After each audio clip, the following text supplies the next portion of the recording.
Habari ya wakati huu mpenzi mtazamaji wa Supermama TV, karibu sana katika kipindi chetu pendwa cha ukweni kinachoruka hapa kila siku ya Jumatatu, Jumatano na Ijumaa.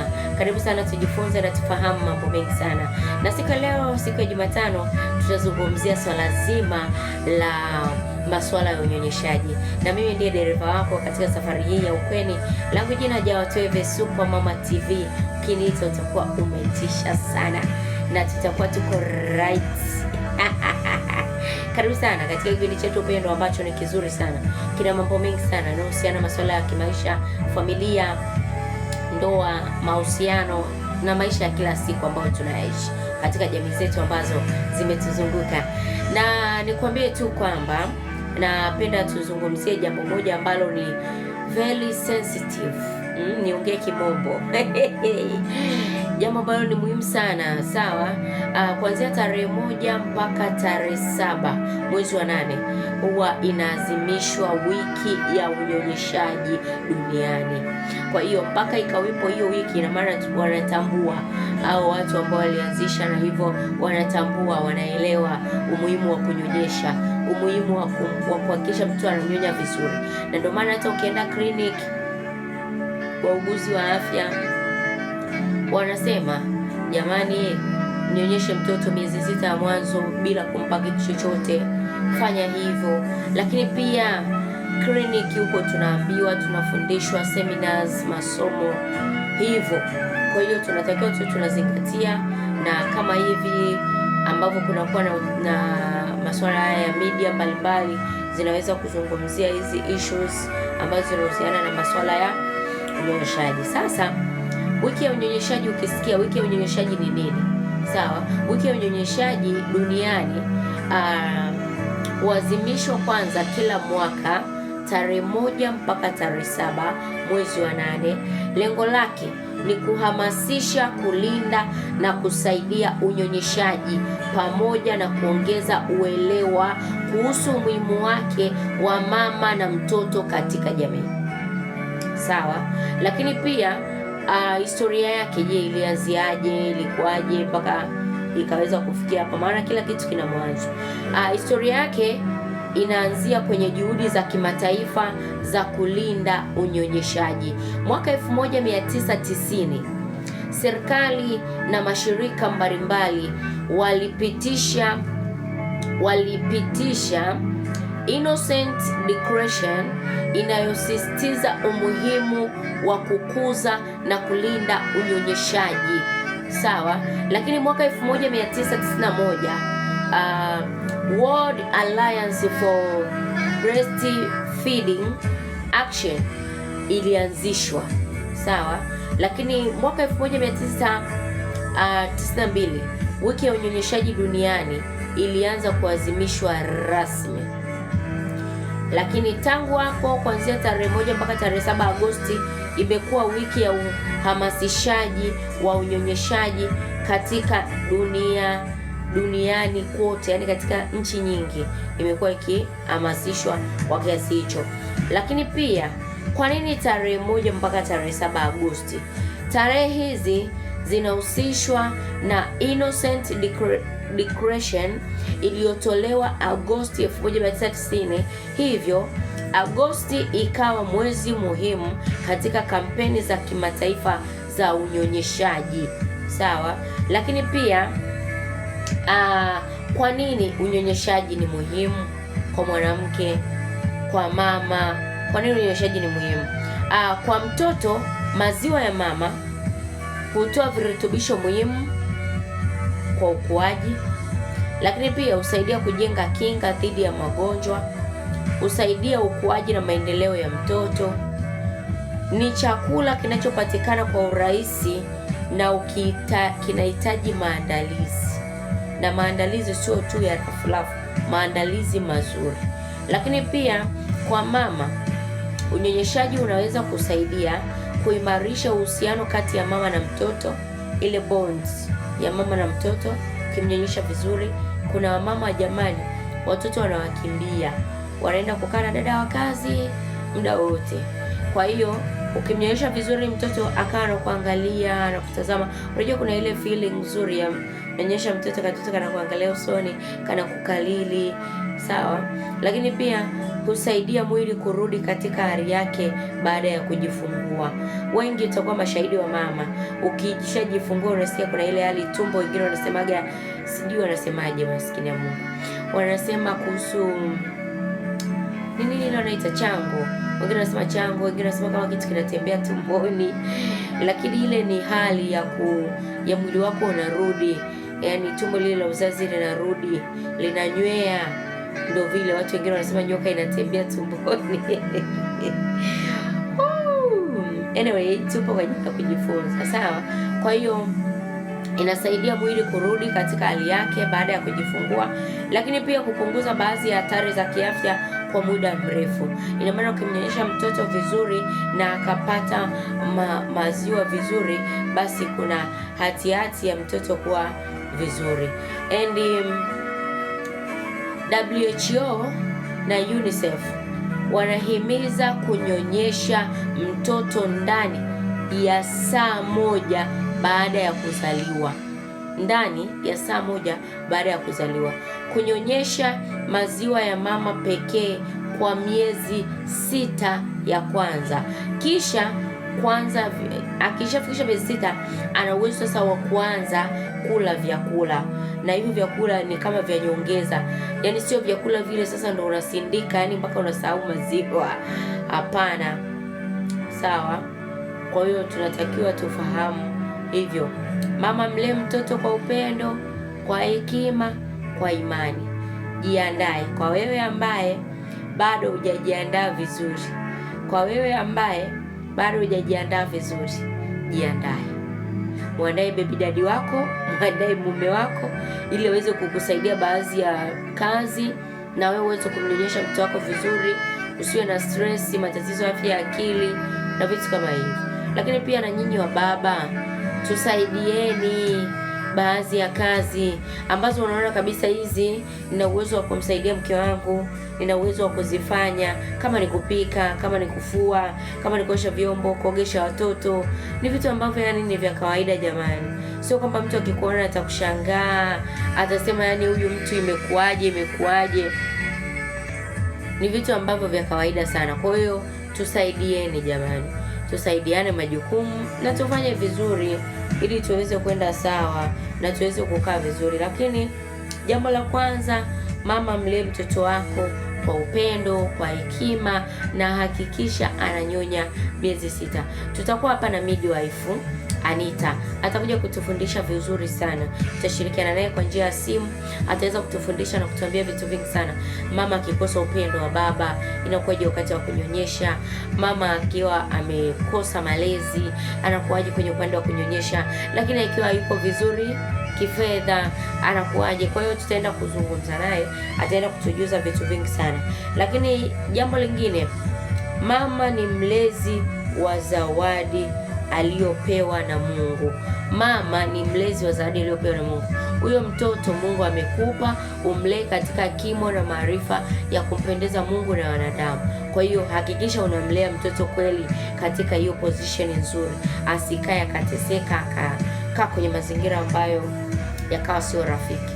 So make sure mtoto anapata haki zake za kimsingi. Lakini pia unyonyeshaji ni sehemu ya malezi jamani. Kuna mama wanakimbia kunyonyesha, anaogopa eti maziwa yatalala, anaogopa sijui watu watamuonaje, anaogopa nini. Kwa hiyo mtoto mmoja amenyonyesha miezi 2 mitatu, anakwambia mimi miezi 3 nishamwachisha. Una tatizo la kiafya? No. Una labda kazini, labda unatingwa like labda kuna uhamisho? No. Uko available na unamtafuta dada wa kazi na mtoto anaendelea kupata maziwa ya kopo au ya ng'ombe akiwa na umri bado mdogo. Tujitahidi jamani. Tujitahidi watoto waweze kukaa katika position nzuri. Ninawaomba. Katika unyonyeshaji nimesema ni sehemu ya malezi. Lakini unyonyeshaji husaidia zaidi kumpa mtoto chakula. Katika kipindi hiki mama anaweza kumjengea mtoto afya nzuri, lakini pia upendo, usalama, ukaribu, uaminifu na utulivu katika hali ya kumnyonyesha mtoto. Mtoto anapokuwa karibu na mama yake anapata nafasi ya kuhisi upendo na ulinzi ndani yake. Sawa, anapata upendo na ulinzi ndani yake. Kwa hiyo mama asione unyonyeshaji kama ni mzigo, bali kama ni sehemu ya safari ya malezi. Usione kama unyonyeshaji ni mzigo, ona kama ni sehemu ya malezi. Lakini pia mama anahitaji kujali afya yake. Mama unahitaji kujali afya, yaani afya ndo msingi namba moja. Sawa, jali afya yako. Mama anayenyonyesha anahitaji kujitunza ili aweze kumhudumia mtoto wake. Anahitaji lishe bora yenye mchanganyiko, maji ya kutosha, mapumziko ya kutosha, usafi, msaada kutoka kwa familia, ushauri wa wahudumu wa afya pale anapohitajika. Nimezungumzia swala la kuhusu wa baba jamani, kuhusu kutusaidia ili vitu viweze kwenda vizuri. Haya malezi tusaidiane. Baba nawe jifunze kutengeneza bond kwa mtoto. Baba jifunze kutengeneza bond ya mtoto, nawe kaa karibu. Leo nilikuwa napita kwenye social media, nimekuta kuna baba mmoja, nimemsahau jina. Nimekuta ameenda hospitali, ameonyesha video, amemkumbatia mtoto wake, yani ili mtoto wake apate lile joto la baba yake. Hasa ile hali mtu akiona anasema hayo ni mambo ya mama, hayo ni mambo ya nini? Hapana, inatokea na baba, nenda kafanye ili utengeneze ile bondi, upendo, utulivu wa mtoto. Na mtoto azoee, kwa sababu mara nyingi tumeshazoea mtoto akizaliwa anaweka hapa kifuani kwa ajili ya bondi ya mama. Na ndio maana unakuta mama tukiwa kila sehemu unasikia tumbo linaniuma, tumbo la mzazi linanikata, uko nyumbani hakuko sawa. Kwa sababu ya ile bondi ambayo imewekwa baina ya mama na nani, na mtoto. Lakini pia mama mwenye nguvu ana nafasi nzuri zaidi ya kumhudumia mtoto wake. Mama mwenye nguvu kwenye nguvu ni pamoja na kula na kushiba, kupata muda wa kupumzika na vitu kama hivyo. Lakini pia baba na familia wana nafasi katika malezi. Nimelizungumzia hilo. Unyonyeshaji sio jukumu la mama peke yake. Baba anaweza kumsaidia mama kwa kumtia moyo, sawa, kumsaidia kazi za nyumbani, kumsindikiza kliniki, lakini pia kuhakikisha anapata muda wa kupumzika. Kuhakikisha mama anapata muda wa kupumzika, sawa, lakini pia kumsaidia kufuata ushauri wa wataalamu wa afya, kumlinda dhidi ya maneno yanayomkatisha tamaa, na lakini pia kuomba pamoja naye. Inatakiwa pia ujifunze kuomba naye. Mtie moyo, lakini omba naye, kwa maana kwa Mungu hakuna lisilowezekana, yote yanawezekana. Omba naye, mfundishe ili aweze kuelewa, sawa. Yaani nyie mjui tu wa baba, yaani kuna namna fulani mwanamke anajisikia vizuri pale anapokuwa na msaada, pale anapokuwa na mahali pa kuegamia kichwa chake, pale anapokuwa na mahali pa kuweza kutulia, pale ambapo anakuwa na nafasi pa kuweza kufanya vitu vyake kwa usahihi na kwa ustadi kamili. Sawa? Tunaenda sawa sawa. Lakini jambo lingine, kumbuka kwamba Mwenyezi Mungu anapenda watoto. Na ndio maana alisema wacheni watoto wadogo waje kwangu, msiwazuie, kwa maana ufalme wa mbingu ni wao. Kwa hiyo make sure kwamba unamfundisha mtoto katika njia impasayo, naye hataiacha hata atakapokuwa mzee. Ukimlea mtoto kwa hekima, atakaa kwa hekima. Lakini katika malezi, ili mtoto asikie vizuri, ili mtoto afanye vizuri, linaanzia swala kwenye kunyonyesha. Umemnyonyesha mtoto wako mpaka muda gani? Kwa sababu the more mtoto anavyozidi kunyonya, ndio anavyozidi kutengeneza ubongo wake vizuri. Sio mtaalamu sana kwenye haya masuala jamani, lakini atajua kutuelezea vizuri midwife Anita. Yaani kadri unavyomnyonyesha mtoto anakuwa anajifunza au anapata vitu vingi sana.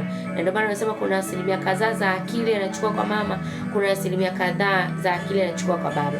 Kwa hiyo kati ya hivyo vitu vyote tunatakiwa kuwa makini navyo sana, ku make sure mtu ananyonya, kwa sababu hata wewe baba unapokuwa unamsaidia mama anakuwa na hisia, anakuwa yuko vizuri kiakili. Hata anapomnyonyesha mtoto kiakili anakuwa vizuri, kwa hata mtoto anapata kuona ile hisia za mama na nini, naye ananyonya vizuri, anakuwa na afya nzuri, anakuwa na akili, anakuwa kama hivyo. Kwa hiyo tunapaswa kuwalinda, kuwapenda, kuwalea kwa hekima, kuwafundisha neno la Mungu, kila mmoja na imani yake, lakini pia kuwaombea. Tusiache kuwaombea. Ni muhimu sana kuwaombea. Ni muhimu sana kuwaombea. Na mama anapaswa kuombea watoto wake. Mama unapaswa kuombea watoto wako, kama ambavyo tukiangalia mfano katika Bible, Hana alikuwa anampeleka Samueli kwenye madhabahu. Alikuwa anaomba kwa ajili ya mtoto wake. Kwa hiyo mama anaweza kuanza kumwombea mtoto wake hata akiwa bado mdogo, hata akiwa yuko tumboni, akiwa bado hajazaliwa. Unaweza kuomba na kumtamkia maneno mazuri, ukamtamkia vitu vizuri, na mpaka anakuja kuzaliwa, vile vitu ambavyo unawishi mtoto wako awe navyo, anza kumtamkia, anza kumtamkia, anza kumtamkia.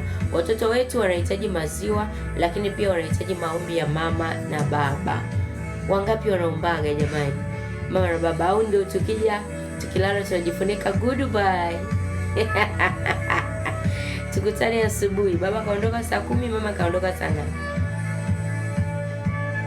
8. Tunatenga muda wa kuomba na watoto au kuombea watoto. Lakini pia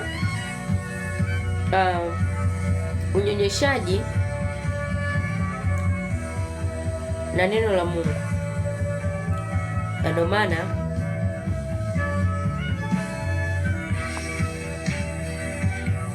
Ndio maana tunasema kwamba mlee mtoto katika njia impasayo, naye hataiacha hata atakapokuwa mzee. Kwa hiyo make sure unamlea mtoto katika njia impasayo, kwa kuwaombea, kwa kumwimbia nyimbo. Kuna wazazi wengine wanasoma simulizi, yani hizi story ya DC, anamuelezea mtoto anakuwa anajenga bond na baba, anajenga bond na mama. Mwisho wa siku anakuja kwenye position nzuri. Lakini kumfundisha maneno mazuri. Jamani, kuna watoto wanaongea na kauli ambazo hazifai. Wanaongea kauli ambazo hazifai. Unanielewa? Lakini pia kumpeleka katika mazingira yenye hofu ya Mungu. Lakini pia kuishi maisha ambayo mtoto anaweza kuyaiga. Ishi maisha mazuri. Sio mama na baba, yani mmeamka asubuhi ni maugomvi, ni makelele mpaka jua linazama. And you need, unahitaji mtoto wako awe na tabia nzuri? Hapana. Kwa hiyo kuna vitu ambavyo tunatakiwa kuvizingatia. Nakumbuka kuna mwaka fulani nilikuwa nakaa Manzese. Jamani, kuna huyo mama anatukana matusi, anatukana, hajali watoto, hajali nini. Yaani kiasi kwamba hadi watoto mama wake ondoka sasa wanaanza kuyatukana yale matusi alikuwa anatukana mama. Kwa hiyo hakikisha kwamba maisha unayoishi mtoto ana uwezo wa kuyaiga, na yawe mema, yenye maadili ambayo itamsaidia mtoto baadaye kuweza kuishi na mtu yoyote. Hata baadaye asije kuona kama anaonewa, asije kuona kama vitu vigumu, asije kaona kama mambo yanamchanganya. Kwa sababu gani? Inatakiwa akae katika mstari ulionyooka. Tunaenda sawa sawa. Ujumbe wa mama anayepitia changamoto, naomba niseme hivi: mama mpendwa, mama yangu mpendwa, kama unyonyeshaji umekuwa mgumu kwako, usijilaumu wala kujiona kama umeshindwa. Usijione kama wewe ni nini, na hususan labda maybe kuna ndugu jamaa marafiki ndio wanaongea sana. Yani usijilaumu wala kujiona hivyo. Wako wengi ambao wanapitia hizo situation. Kama una changamoto, na Mwenyezi Mungu akufanyie wepesi. Lakini pia kuna nyakati mama anaweza kukutana na changamoto mbalimbali. Jitahidi, tafuta msaada wa wataalamu wa afya, washauri wenye ujuzi na hayo mambo ili uweze kujifunza. Usibebe mzigo peke yako. Usibebe mzigo peke yako. Tena kama nowadays tumekuwa yani mitandao imekuwa iko wazi wazi. Unaweza ukaongea, lakini kwa watu sahihi ambao wakakushauri kitu chenye mantiki. Naomba nikukumbushe tu mambo 7 haya. Wewe mama, kumbuka kwamba mtoto ni zawadi. Sio bahati mbaya wala sijui bahati nini. Mara most of them wako tunasema, yani huyu mtoto alikuja kwa bahati mbaya. Bahati mbaya. Haya, mtoto ni zawadi.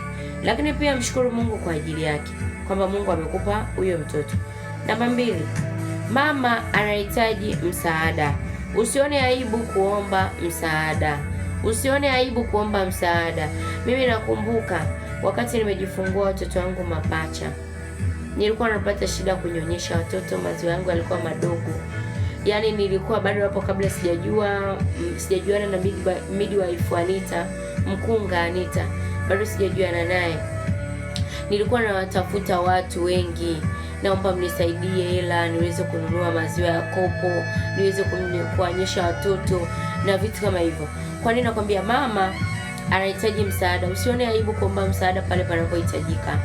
Usione aibu. Mimi nilikuwa sione aibu na face, naomba nisaidie kopo la maziwa, naomba nisaidie hivi, kwa sababu hali ya kiuchumi nilikuwa siko vizuri na nilikuwa nimestop kazi, na kama unavyojua mishahara yetu ndio hiyo. Alafu unajikuta tena kujiwekeza vya kutosha, au labda ulijiwekeza lakini ujiandaa kwa kitu hivi kikaishia mahali ambapo haukutegemea. Ulitarajia kwamba mimi mtoto wangu wa kwanza nimenyonyesha vizuri tu, lakini watoto wa pili wamekuwa mapacha, imekuwa ni changamoto. Huwezi kunyonyesha wote wakawa wanashiba, wanaridhika. Lazima uwe na kitu cha extra pembeni, sawa? Na lakini kuna wengine wamenyonyesha watoto wao vizuri tu, mapacha, na wakanyonya vizuri tu kwa mama wawili. Lakini kuna wengine tuna changamoto kama hivyo, maziwa unakuta yanakuwa madogo, lakini ile pressure, stress zile za kupata watoto mapacha, namna ya kulea, namna ya kufanyaje, yani unakuwa na mawazo, unakuwa unalia, unakuwa unafanyaje. Usione aibu, usione aibu. Mimi nakumbuka mpaka nilimtafuta Monica huyu dereva wa malori.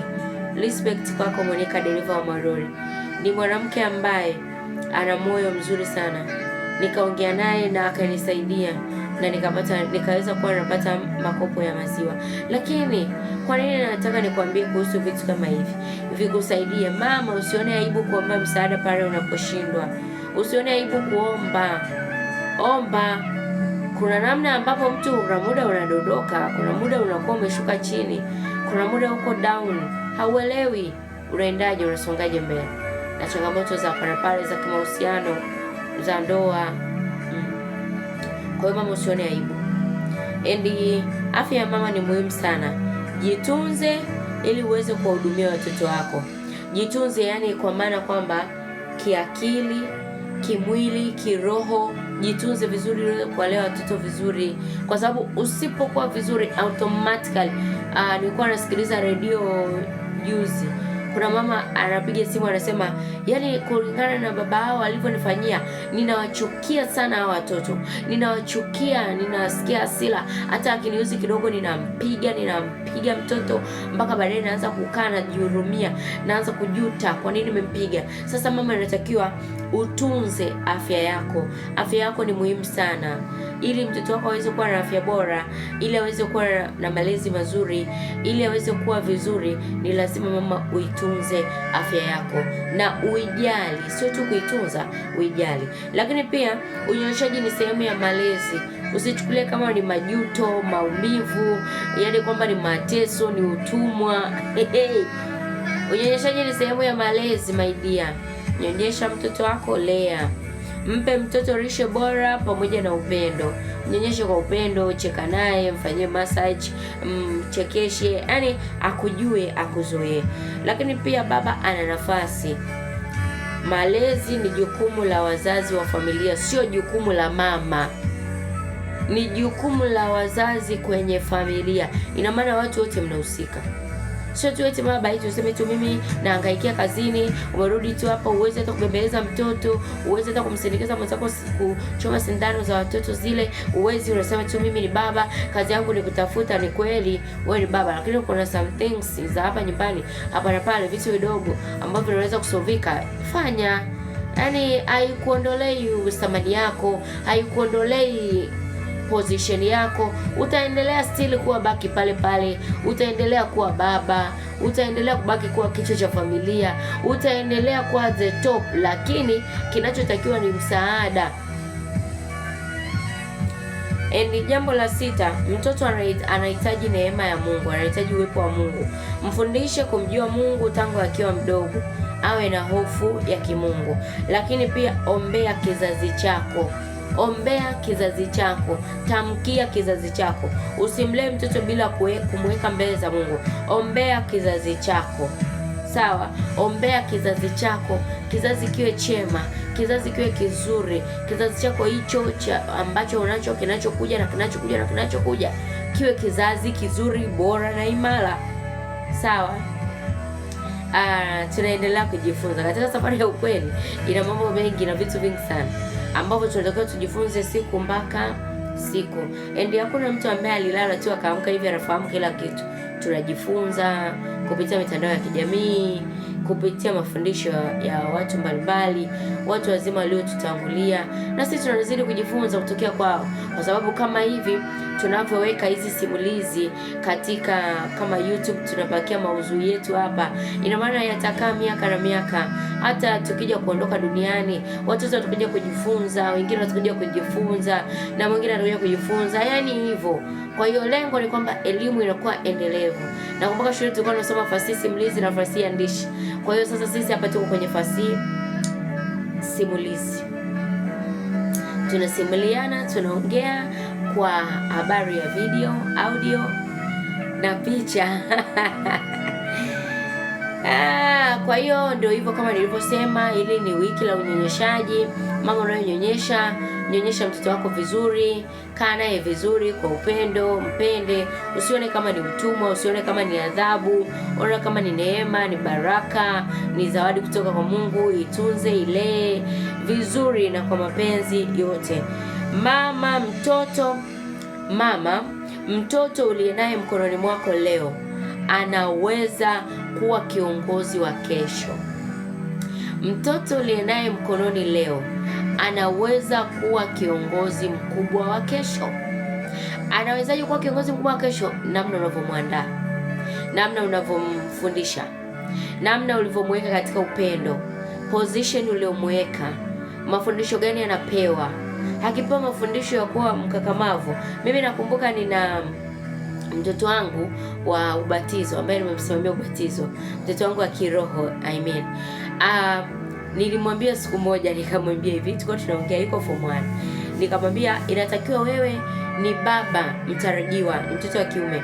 Nikamwambia ni baba mtarajiwa, anaitwa Enoki mwanangu. Nikamwambia Enoki, wewe ni baba mtarajiwa, sawa? Hasa kama wewe ni baba mtarajiwa Enoki, inatakiwa uwe nganga, inatakiwa uwe jasiri. Nikaomba naye na tukakaa vizuri. Baadaye amefunga shule mwezi wa 6. Walimu wanakuja kutuambia kwamba huyo Enoki alikuwa kwenye nafasi za kugombea ukaka mkuu. Yuko form 1. Kama mnavyokumbuka kwamba kaka mkuu lazima apewe mtu ambaye yuko form 2 labda au form 3, ambaye tayari anajua mazingira ya shule, anaelewa vizuri pale. Kwa hiyo kama amegombea. Sasa baadaye ndio onekana muuliza, mwanangu, kwa nini umeweza kugombea pale na unajua uko form 1? Akaniambia, wewe uliniambia niwe jasiri, wewe uliniambia niwe kiongozi mzuri, wewe uliniambia mimi ni baba natakiwa hivi nijiamini. Nikachoka. Kwa hiyo kila kitu ambacho unamwambia mtoto, unamfundisha mtoto, kinakaa kichwani. Asilimia kubwa ya vitu vingi tunavyofanya leo ni vitu ambavyo tulikuwa tunavifanya utotoni, ni vitu ambavyo tulikuwa tunafanya, yani vitu vya zamani. Jamani, sijui labda kama kuna wengine memory zenu ni ni 2GB zinafuta haraka material, lakini kwa wale ambao tuna GB 68 huko 64, yani yale ambayo yalikuwa yanatokea huko zamani nyumbani wakati kipindi hicho tunakuwa, bado yanaendelea kukaa kwenye vichwa vyetu, na kuna mengine yanatutesa, mengine kama hivyo. Kwa hiyo unajikuta hata watoto ambao wanakuta wako mitaani wanakimbia, wanafanya nini, ni kwa sababu ya trauma na mavitu kama hayo yanakuwa yanawatesa, yanaumiza, wanakosa kukaa kwenye nafasi yao. Kwa hiyo kama mama, ukikaa kwenye position yako nzuri ya kumfundisha mtoto na kumlea katika kimo na maarifa yanayompendeza Mungu, na akakaa kwenye position yake vizuri, nataka nikuhakikishie kwamba yani huyo mtoto atakuwa the best katika nchi yetu ya Tanzania na mipaka ya Tanzania. Kwa hiyo mama, unatakiwa mlee mtoto vizuri, mnyonyeshe vizuri. Kunyonyesha si adhabu. Kunyonyesha sio utumwa. kunyonyesha sio kwamba yani wewe ndio unataka yani dunia nzima ikuhurumie.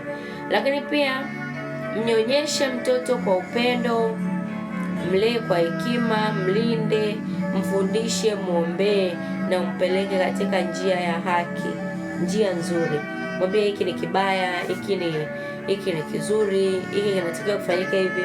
Kuna watoto jamani, wageni wakija, watoto wanaruka mwilini, watoto wanaruka na mzazi ndio anaanza kupaniki pale, muda wa mgeni anataka kumchapa mtoto, anataka kufanya nini? Hapana.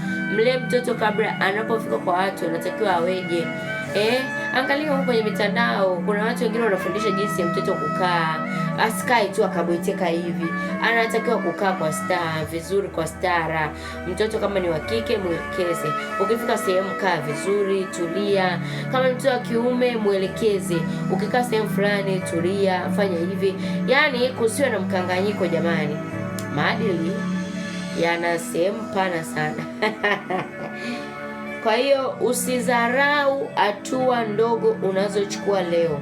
Unajenga kizazi chako bora cha kesho. Usidharau hatua ndogo unazozichukua leo. Hizo unazomfundisha hivi, unaona kama hivi. Kama ni mwanaume, huyo ndio unamwandaa kuwa baba mtarajiwa, kuwa baba wa ukweni mtarajiwa, kuwa babu mtarajiwa. Ina maana sosi yote inatoka kwa nani? Kwa mama. Na katika kwa mama inatoka kwenye kunyonyesha. Katika kumnyonyesha, kumfundisha na vitu kama hivyo. Mwenye sikio na asikie. Usidharau hatua ndogo. Hatua ndogo ndizo zenye mafanikio makubwa katika maisha yetu.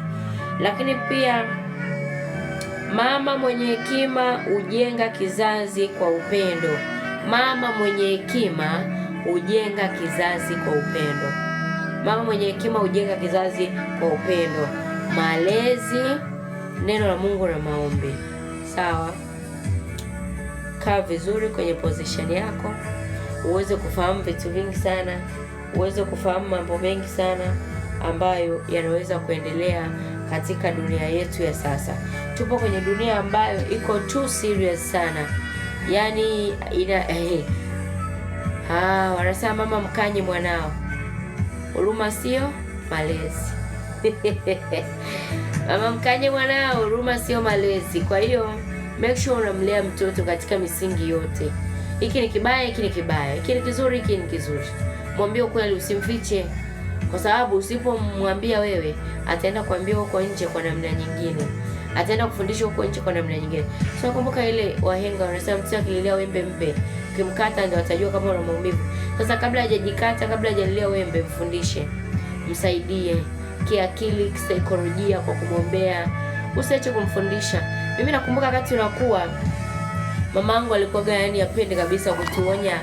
Apende kabisa kutuonya. Yaani apende kabisa kutuonya, yani atuambie sijui maswala sijui ya nini. Baba ndio alikopa anatuambia. Baba ndio alikopa anasema, anaweza akasema wanangu kuna 1 2 3. Nakumbuka kipindi kile kulikuwa kuna yale matangazo ya fataki yale. Anasema unaona, njoo muangalie hapa. Tunaangalia yale matangazo. Anasema unaona anapomkataa, unaona hivi anafanya. Kwa hiyo alikuwa anatufundisha kwa vitendo, alikuwa anafanya. Kwa hiyo inawezekana maybe nisingelelewa katika misingi ile inayotakiwa. Yamkini na mimi ningekuwa huko yani sieleweki. Dunia ishanifundisha vile inavyotaka. Lakini wazazi walituai wakatufundisha katika mifumo. Kwa hiyo unapomwona mtoto wa mtu yuko vizuri, unasema limebarikiwa tumbo la mamako aliyekuzaa, make sure na wewe mtoto wako watu wakamtamkie hivyo. Wakasema libarikiwe tumbo la mamako lililokuleta duniani. Make sure mtoto wako akatamkiwe hivyo. So mtoto wako anapita, yule mtu hapana, ni mjeuri, ni kiburi, ni wa hivi. Maneno yanaumba. Lisemwalo lipo kama alipo laja. Kwa hiyo tujiangalie na tuwe makini. Haya ni mambo ambayo nilitaka kushare na wewe kwa siku ya leo, kwa muda huu, na nisikuchoshe sana mtazamaji wangu na mpenzi wa kipindi cha Ukweni. Katika safari ya Ukweni na mambo mengi na vitu vingi. Tutaendelea kujifunza taratibu, lakini kukumbushana na kupeana updates mbalimbali. Tuwe na finishing nzuri, sawa, kwa wake zetu, kwa mama zetu na vitu kama hivyo ambavyo unaviona kwenye jamii yetu ya sasa. Ninakupenda sana. Kwa maoni, ushauri, kuchangia mada, tuma comment yako hapa unaposikiliza hii video. Tuma comment, andika, na mimi nitazisoma na naendelea kuzipitia ili nijifunze zaidi. Pia hata mimi pia niko darasani, najifunza kupitia wewe mtazamaji wangu. Sio kwamba mimi ni perfect, yani na I know kila kitu, na mimi najifunza. Kwa hiyo kwa maoni, ushauri na vitu kama hivyo, karibu tujengane, tushauriane. Nipigie tu simu 0687 49 8314 0687 498314. Nipigie simu, tuzungumze, tuongee. Usikubali kukaa na jambo hapa, litakuumiza, litakutesa, litakuletea majeraha. Kwa hiyo kuliko kukaa na vitu moyoni umeviweka, njoo tuongee. Niambie Super Mama, nina jambo 1 2 3 4 5 6, tena free, bila hela. Njoo tuzungumze, njoo tuongee. Wanaume njoo tuzungumze, wanawake njoo tuzungumze. Nilipokea message kwamba kuna siku tutakuja na mada, kwa nini wanaume hawalii? Kwa nini mwanaume alia akiwa anapitia kwenye machungu, kwenye maumivu, kusalitiwa, kuachwa, kupoteza kazi, kutokuwa na kazi? Kwa nini alii? Sisi wanawake unajua tuko too emotional, tukisikia hivi tunalia. Lakini sisi tunahesabika kama ni udhaifu, lakini na ndio maana tunaishi muda mrefu, kwa sababu hatukai na kitu hapa. Kwa hiyo na wewe njoo tuzungumze, njoo tuongee. Lakini pia nikukumbusha tu kwamba tarehe 29 mwezi wa 11 tutakuwa na event kubwa ambayo inaambatana na tuzo za heshima juu ya wanawake wanaofanya vizuri katika sekta mbalimbali hapa nchini Tanzania. Hizo nazo zimeandaliwa na Women Power for Development msimu wa 4. Tuzo bora kabisa za heshima juu ya wanawake wanaofanya vizuri katika sekta ya afya, katika sekta ya filamu, katika sekta ya urembo na mitindo, katika sekta ya afya, mazingira, elimu, katika sekta ya uwekezaji, biashara, jumla na rejareja. Humo ndani yani kuna vitu vingi sana. Usipange kukosa. Pata tiketi yako kwa shilingi 100,000. Pata tiketi yako kwa shilingi 100,000 ili uweze kuwa sehemu ya sherehe. Njoo tukunjue mwili, njoo tuonane ana kwa ana, njoo tu vibe, njoo tufurahi na vitu kama hivyo. Lakini pia tutajifunza elimu, kwa sababu kutakuwa na mamenta, wakufunzi wa biashara, wakufunzi wa masuala ya familia na vitu kama hivyo. Tutajifunza kutokea kwao, namna wanavyopiga hatua, namna wanavyoenenda. Yani ni humu tu. Karibu sana. Nitafurahi kukuona. Endelea tu ku-like, comment, kushare na uwe sehemu ya familia yangu. Ninawapenda sana familia yangu wote ambao mnaendelea kunisupport katika hii kazi, katika hii career yangu, na ninaamini tutafika mbali. Mwanzo waga unakuaga mgumu, lakini pia mwanzo yani wanasemaga jambo lolote linakuaga shida kuanza, lakini likishaanza na likatoka, basi tunaamini kwa rehema za Mwenyezi Mungu sisi tuko pale. Endelea tu kunitia moyo kwa kunishauri na hivyo. Kwa yote yule ambaye unatamani kuhojiwa, kuna kitu ambacho unatamani kukizungumzia, watu wajifunze kwenye masuala ya mahusiano, especially sana mahusiano. Hapa mabinti wengi wanalia, wanazalishwa na nini kwa tamaa ya vitu vichache, wanaume wanageuka, alafu wanaume jamani. Hebu kwanza nije nitafute hii mada. Kwa nini wanaume waga mnatugeuka? Tendo la ndoa mmefanya wenyewe wawili. Baadaye unakuja unamgeuka mwenzako unasema hiyo mimba mimi sihusiki kwa sababu sikushirikiana na wewe. Like serious. Eti sikushirikiana na wewe. Jamani. Ya baba nyie, tachomwa na moto. Mtakufa vibaya nyie. Ninawapenda sana. Niwatakie tu utazamaji mwema na kujifunza kwema katika kipindi cha Ukweni. Langu jina Jawa Tweve. Supermama TV inapatikana kupitia Instagram Supermama TZ, Facebook Supermama TZ, TikTok Supermama TZ na YouTube channel Supermama TV. Amen. Kwa hiyo subscribe, like, comment, share kokote kule ni follow, nitakufollow back. Nakupenda sana, ninakupenda sana.